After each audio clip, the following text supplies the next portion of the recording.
பூசணிக்காய் உடிக்கிறீங்க, பூஜை போடுறீங்க, தேங்காய் உடிக்கிறீங்க. மக்கள் பிரதிநிதிக்கு ஒரு சேர்மன் இருக்காரு, இங்க ஒரு ஒன்றிய செயலாளர் இருக்காரு, ஒரு எம்எல்ஏ எம்பி இருக்காங்க. ஒரு வார்த்தை சொன்னா என்ன கெட்டு போயிடும் உங்களுக்கு. அவ்வளவு பிரஸ்டேஜ். இவங்க எல்லாம் திறக்க கூடாது தண்ணிய, இவங்க எல்லாம் தொடக்கூடாது, வெறி பிடிச்சு போய் கிடையாதுங்க அந்த துறை. ஒரு அயோக்கிய பேங்க் பொதுப்பணி தலைவர் உட்காந்துருக்கான். இப்பதான் அந்த சாதி வெறியில மீண்டும் வாங்கணும்னு தெரியும். அங்கதான் சொல்லாங்க, எம்பிக்காக சொல்லலாம், மந்திரிக்காக சொல்லல, மந்திரிக்கும் சொல்றது, லோக்கல் மினிஸ்டருக்கும் சொல்றது இல்ல. இந்த துறை அரசு துறை தானே, நீர்வளத்துறை அரசு துறை.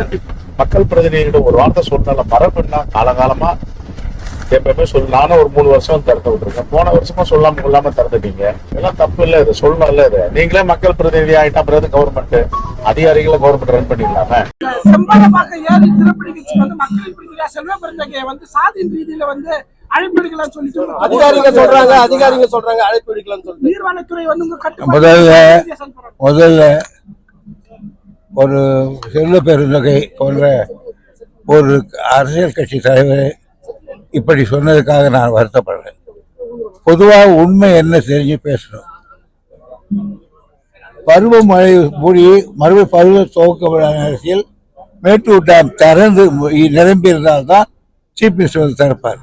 அந்த ஒன்றை தான் நாங்கள் திறப்பாங்க, லோக்கல் திறப்பாங்க. இது மாதிரி சின்ன சின்ன இதெல்லாம் ஆற்று குறுக்கு மேலே கட்டியிருந்தா பண்ண மாட்டாங்க.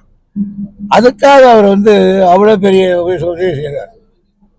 கூப்பிடணும்னா கூப்பிடலாம், அது ஒரு தப்பு கிடையாது. என்ன கிடையாது, இது யாருமே கூப்பிட மாட்டாங்க.